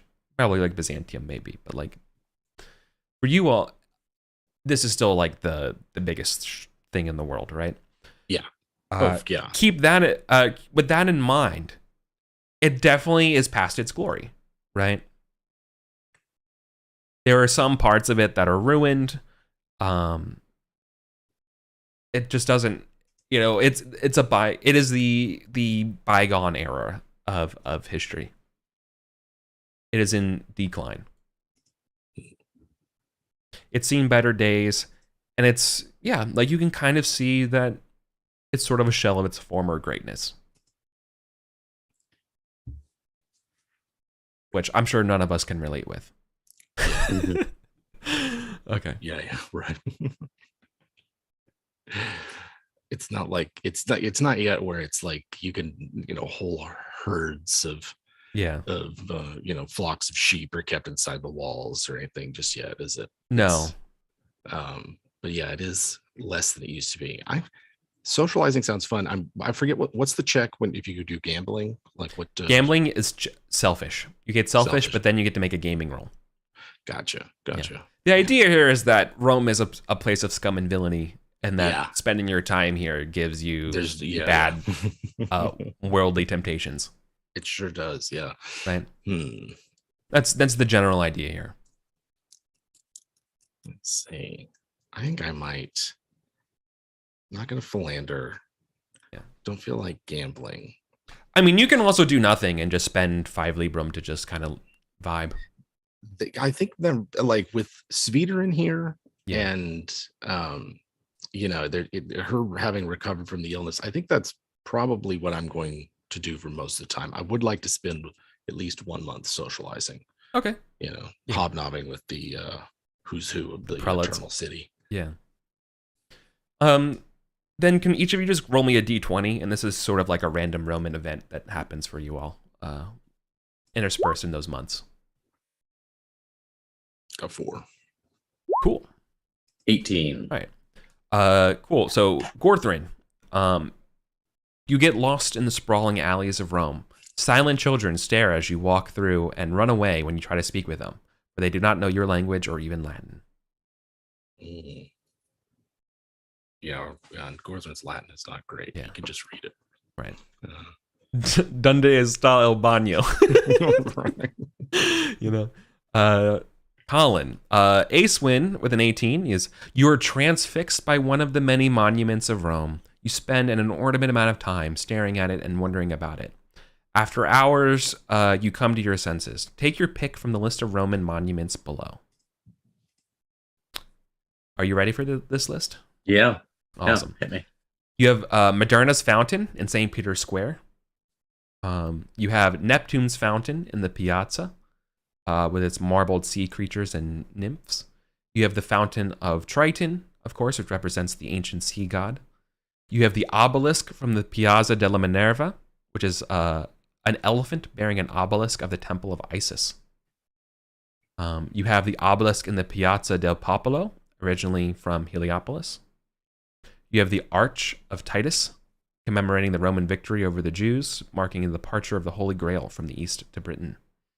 You have Trajan's Column, which represents Trajan's many victories in Dacia. You have an equestrian statue to Marcus Aurelius, and then you have the colossal twin statues of the Dioscuri, which I don't know who they are. My history. What's the last one? Castor and Pollux. The twin sons of Zeus and Jupiter. I am They are known thinking as Marcus the Dioscuri. Aurelius Sure. because of the meditations. Yeah. And I think maybe that was what drew Acewin down, is having read the meditations. And wanted to see the face that wrote them. Nice. What? Real quick, who spurred you on to read these? Was it yourself? Gareth. It was Gareth. Remember, Gareth spent some money on like building up some books, and he was a big fan of reading the Romans. Remember? Yeah, but just because your dad has a library doesn't mean you actually like read from it. You know what I mean? No, but when you have daddy issues and are trying to figure out whether you want to be like or unlike your father, you tend to dabble. Sure. Okay. Yeah. All right. So on this trail, which I guess if I would have known that, then I definitely would imagine that if Arthur ever caught you reading that or something like that, he would give you, he would say like, it's a good book. Let me know what you think of it when you're done. Well, I think Acewin is very weirdly self-conscious about reading, and so only reads in private. Right. So he wouldn't know. Okay. Fair enough. Yeah, that's totally fair. Right. Cool. The scribe, the squire walking in on me reading the family chronicle was embarrassing enough. I had to go make him clean the horseshoes. All right. Yeah. Fair enough. That is a good point. I'd like to hire a scribe. I think it's possible. I think many people are hiring scribes after being here in Rome. Being like, yeah, they didn't even know that there's a number of books and stuff existed. Yeah. Right. Easily, that's sincerely the answer. Is like, how many plays are here? Holy hell. Like think of all of, yeah, exactly. Right. Yeah. Cool. So of course, Marcus Aurelius, one of my Roman lore is bad. He's the last of the good five, three good emperors. Yeah. 5, 3, 3, 5, 15. I don't know. It's one of those numbers. Okay. It's the last 5. He was one of the better ones. He was the last one of the 5s before everything, before Caligula and all that bad shit happens, right? Commodus is his son. Yeah. Caligula was long before. Caligula was like the 3rd or 4th emperor. Little boots. Marcus Aurelius was the one who was killed by Joaquin Phoenix. Yeah, got killed. Yeah. Really? Yep, that's the character. Yeah, that's him. Wait, he's movie, Marcus yes. Aurelius? Yeah, Yeah, he's that's supposed to be Marcus Marcus Aurelius. Aurelius. That's Commodus, his son, who brought back the fights in the the amphitheater of Vespasian, wait. or whatever the Colosseum became. Oh, yeah. Okay. Yeah, no, wait. Joaquin Phoenix is the son of him. Yeah. Okay, yeah, Yeah. who kills him in the. Okay, yeah. All right, that makes way more sense. Okay. Yeah. Oh. Now Caligula was like Augustus's nephew. All of the Julio Claudians were just messed up. They're just like Just the whole real family bastards. was just like messed up. I think Caligula is probably misunderstood, but Yeah. that's what happens when you're an imperial kid. Yeah. Your parents are killed. Yeah, right? Like, It's what happens when your family's assassinated by your other family members as rivals. yeah, Like, you might march a legion to the ocean and make them pick up seashells just to prove a point, or make your horse senator just to piss off everybody. That's a really, that's a very poignant example. Like, Yeah, the professor was like, what if he was doing it to make fun of them? What if he wasn't crazy?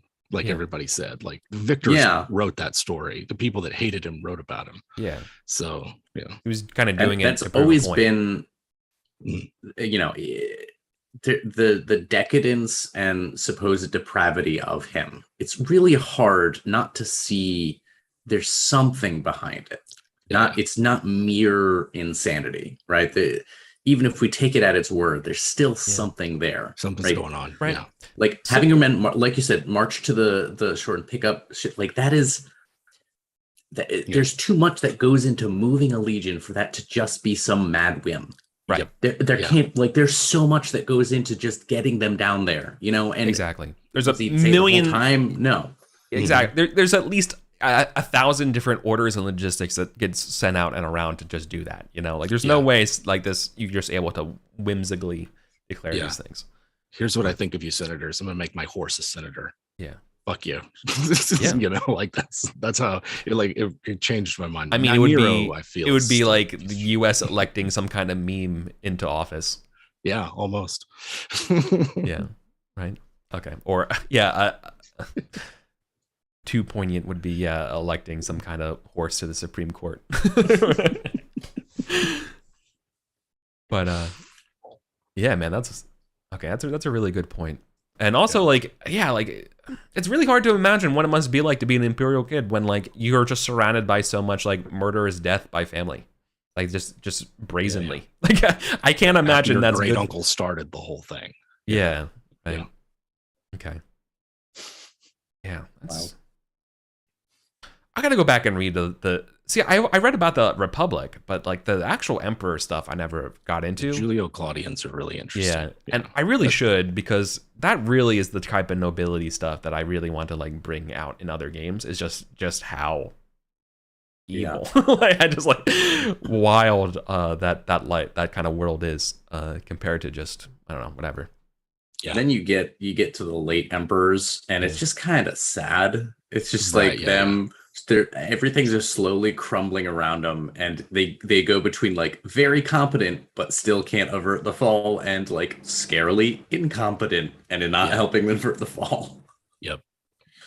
That's too real. The Vandals have breached the walls of Rome. It's like, are my chickens all right? Yeah. 13-year-old boy. Yeah. I love the past. All right. Well, let's do the tournament. Let's do it. Oh yeah. All right. There's no mechanical effect to chilling the statue, right? No. Okay. Just contemplation. Contemplation. You put it in it. Yeah. No, that's not true. Well, possibly. But we'll do it later. Let's do the tournament part. All right. How do you want to do this tournament? It's an easy. I don't want to do like proper mechanics for it. I'd rather just roll randomly to see what kind of people you get pit up against. Is that cool? Yeah, that works with me. Is it just lancing? Are we just tilting, or is there a melee? There'll be a melee as well. But this first part will whether I want to make my whether I want to dig my hole deeper with my joust score. Mm-hmm. You don't have to participate if you don't want to. Yeah. I might just do the melee. Sure. It's your prerogative. Yeah. I got a 2-to-1 KD I got to defend here. Yeah. All right. Let me see. Let me count the number of people. 1, 2, 3, 4, 5, 6, 7, 8, 9, 10, 11, 12, 13, 14. Awesome. So let's roll a d20. On a 1 to 6, you're gonna be fighting another roundtable knight, and then anything else, you'll be one of the special knights. So let's figure out who our random combatants are. Sorry, what are we rolling? A d20. D20. Okay. Yeah. 20. Ooh, that's Eupolitus of Crete. Oh, thank God.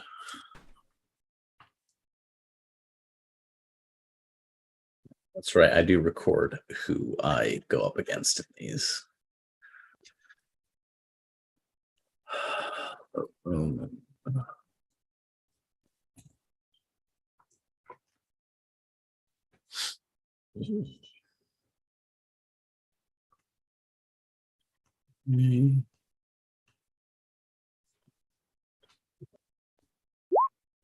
Shit. Mm. Mm.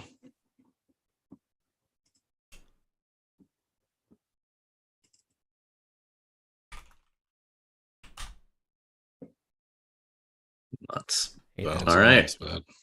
Eupolitus gets you.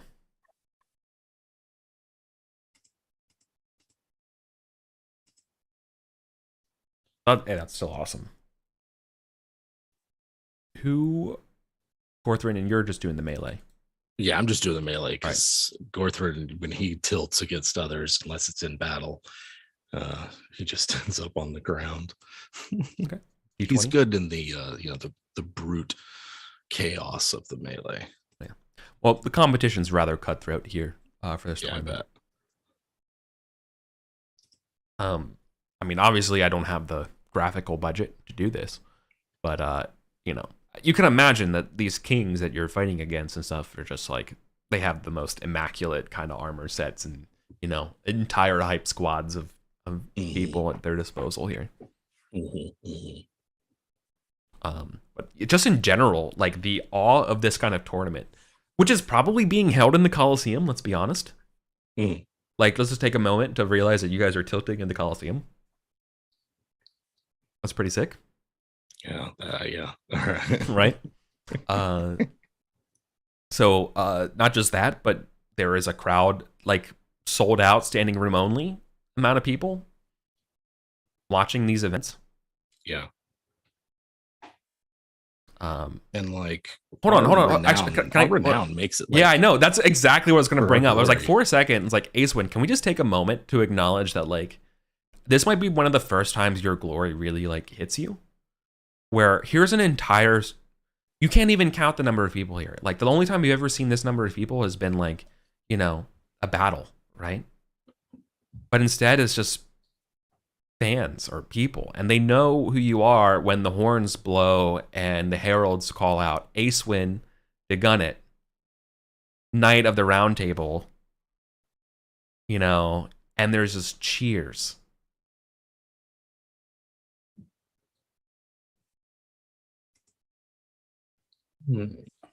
Like a stadium, right? The biggest stadium. Yeah.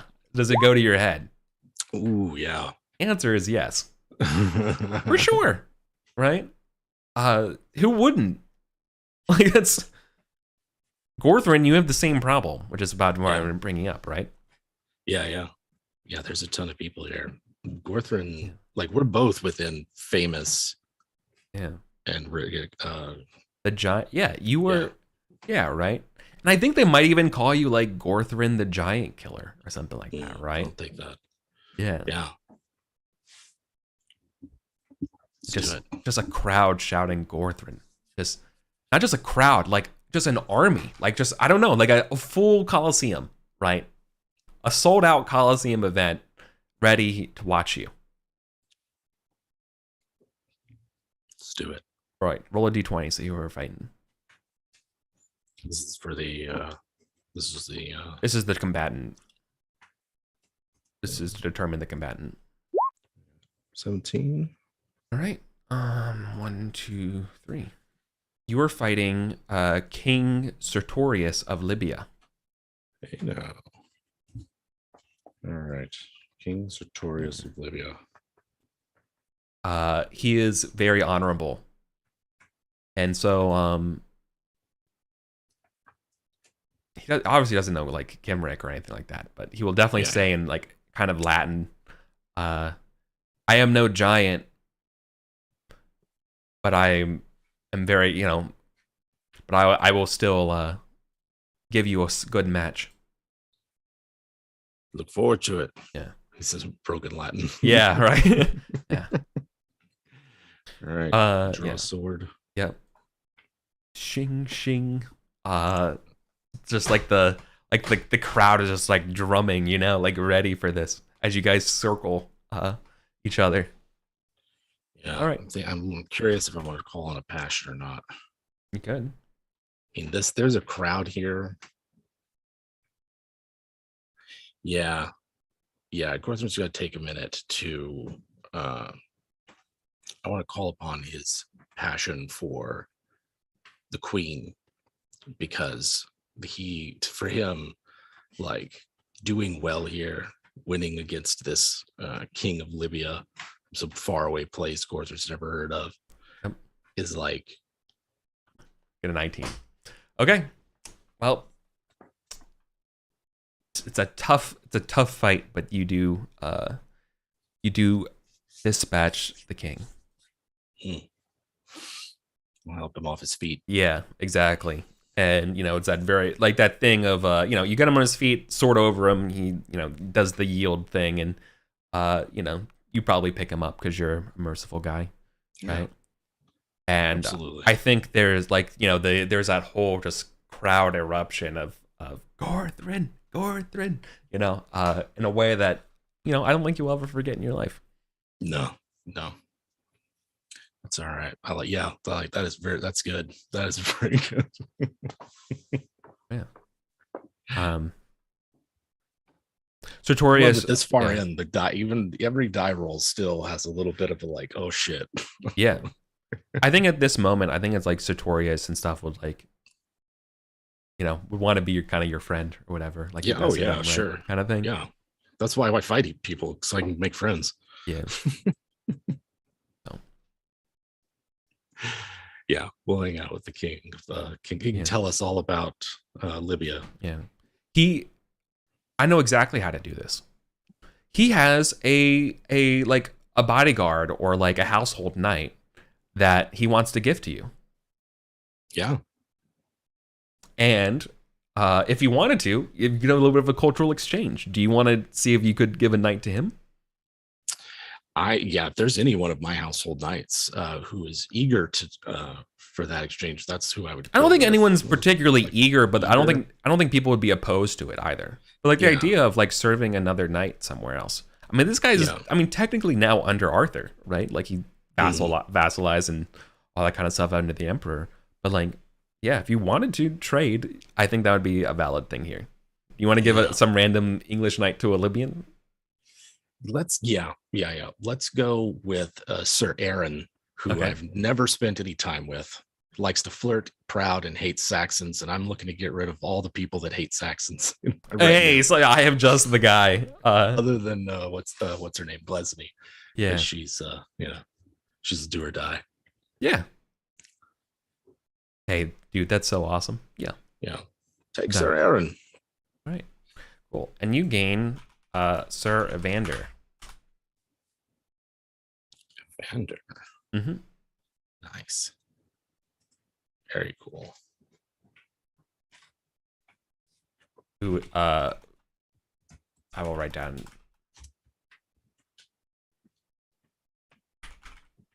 Who's valorous, generous, and cruel. Nice.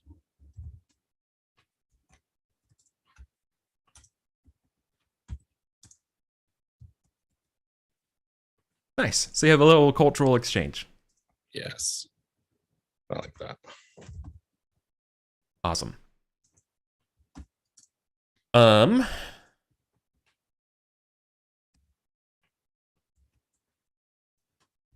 with the tournament over, let's say for the failing, not just but going out the first round of the Lance Acewin, you gain 50 glory,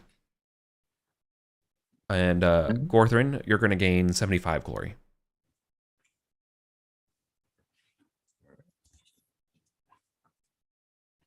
Now, there is another piece of Roman business that needs to be handled. Arthur's decided that he's, for returning home, he's definitely bringing back some sort of mementos and stuff from Rome. He's decided some of the monuments and sculptures should be coming back with him. It belongs in the museum. Yeah. Classic English move. Classic English move. Right. He thinks he's taking back some of these Egyptian obelisks. But he also wants other ideas. Now, I bring this up because Acewin, this might be an interesting time to say if you think he should take the statue to Marcus Aurelius. Or not. No. Okay. Instead, I'm going to suggest that we take cuttings from all the trees, from one tree on each of the, was it 5 hills of Rome, 7 hills of Rome? Yeah. Something like something living is, I think, Acewin's argument is like, yeah, we could take dead stone, or we could take a living part of Rome, the Roman Grove at Camelot. I think you would have to. Can you convince him for me with perhaps a courtesy test or maybe like an orate? Woof. Yeah. It's you're both Sue courtesy. Yeah. All right. It would have been a crit for orate. All right, you do. Okay. Yep. You be. I was just rolling against hey, here's a random knight convincing or we could take a statue. And everyone's like, oh yeah, dude, statues kick ass. Let's do that. Yeah. But no, you convince the king that we should bring back graftings. Yeah. Rhetorically, Acewin would be pushing the idea taking a statue leaves an absence here, right? Yeah, it's a zero-sum kind of thing. But taking a cutting brings more into the world. We multiply. Yeah, that makes a lot of sense. All right. The last thing to do is figuring out how you were getting home, and then we do winter phase, because basically you're spending your last fall months and stuff here in Rome organizing your passage back, right? Yeah. You can either cross by land, right, or go by ship. I will tell you that each of these requires a D20 roll. Basically determining whether or not you get waylaid. So it's basically like a saving throw kind of situation. I'm gonna go land. Okay. Land will certainly take a long time, but it's relatively affordable. Yeah, I think if there weren't so many people that Gorthrin had brought with him, a ship would be it was just him and Sveeder and the squire, that'd be one thing. But land sounds like the way to go for me too. Okay, because you could go by land, you could go by normal ship passage, or you could go by ship best ship passage. I mean, you could also go by risky. I guess that's also an option. Yeah. There's a part of me that what I would just want to. I mean, if you do risky sea passage, there's a chance that for a year you're a sea pirate. So, or there's also a chance though you're shipwrecked and marooned on a random island. So right.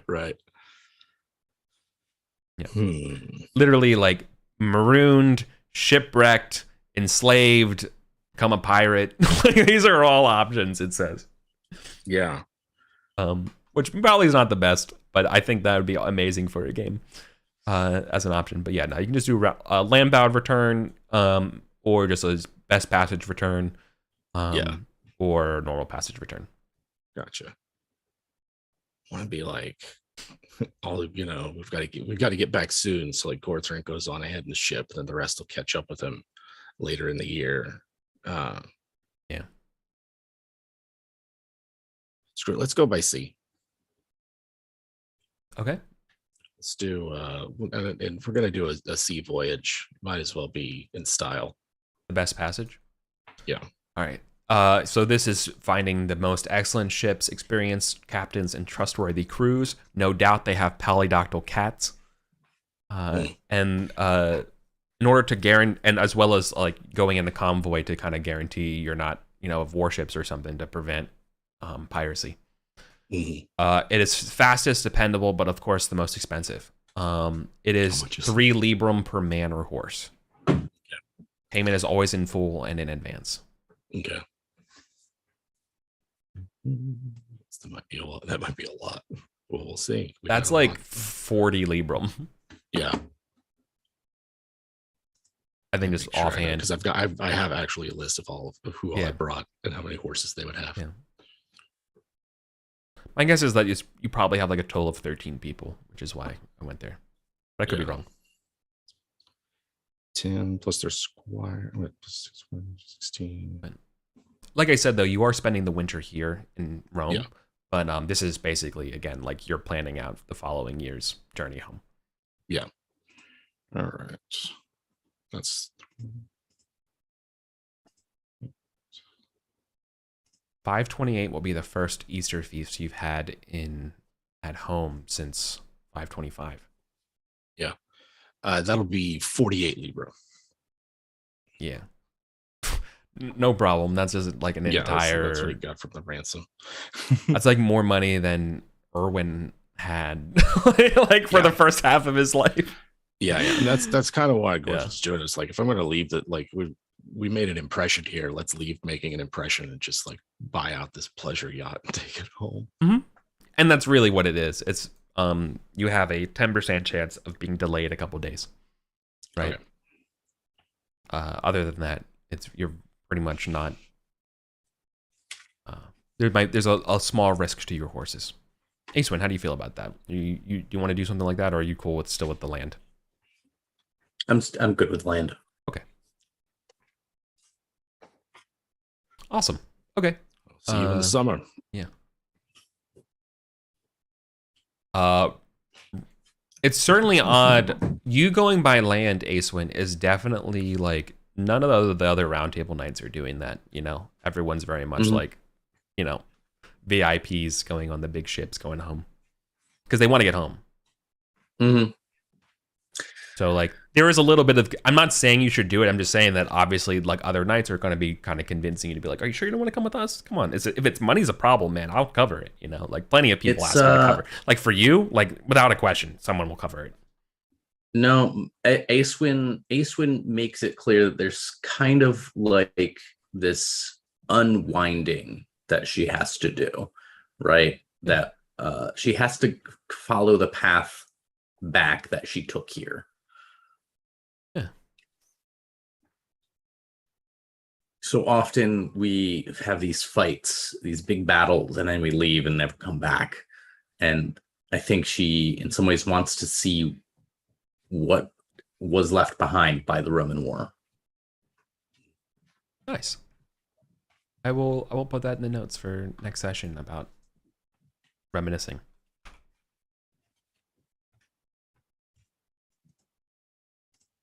Was I able to find like a scribe or a clerk? Oh yeah, bringing back a Roman clerk. Yeah, I mean, absolutely. Are you kidding me? Like, I'm sure there's plenty of people there being like, "Oh my God, please, take me and my family, get me the hell out of here." Like, sure. Yeah, that's what I was like. Yeah, somebody who does, doesn't mind the adventure. Yeah, I don't think that would be an unreasonable request. I don't think you have to roll. You're in the biggest city that ever. You're gonna find the dude that you need over winter, right?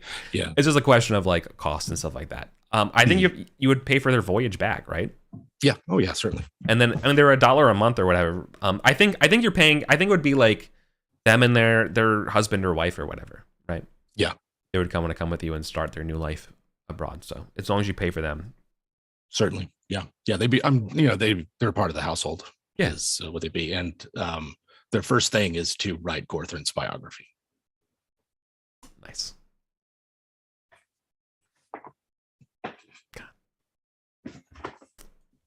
His chronicle. Now I just kind of wish there was a way that, like, in a different life, we like read Reddit or the news or some kind of shit and be like, old knight biography found in Salisbury. Yeah. You know what I mean? I kind of wish that would be possible. Just a story of somebody cleaning out a church cellar and a false wall came down, and all these things we found. There's a weird colored sword and this giant biography. Right. Something about the giant slayer on it. Yeah. What is this? Yes. Yeah. What monk would seal this away? Yeah, exactly. Cool, man. All right. Yeah. So then I think that's more or less the end of the year. So, but we are kind of at time, so we'll just do winter phase next session again, and then kind of start full for the next one, if that's okay with y'all. Cool. Yeah. Cool. I'm good with doing that. I'm good with doing it over the break and then starting just like a summary and get going. Yeah, we could do that as well. Yeah. Cool. Well, awesome, y'all. Good Awesome. stuff. That's good. Good game. I love this game. This is fun. I know this was a very like zoomed out session. I appreciate y'all doing that stuff, but obviously not every session will be like this again. Yeah. I definitely had to speed run the session a little bit just to keep things going. Oh, that's all right. There's A lot to get through. For sure. It's a lot of game here. There is. But obviously I love this game and still super committed to it. So like it's super fun. So apologies if this was someone's favorite part of the thing, and I'm just kind of running through it if you're watching this. Okay. Well, cool, y'all. Awesome. I also thank you. It's obviously a US holiday this weekend, so I appreciate you all being available. And with firing nothing else, we'll be back next week. Mm-hmm. Cool. Excellent. Yeah. Awesome. Yeah. All right then. Then on that, I think we're gonna be out of here.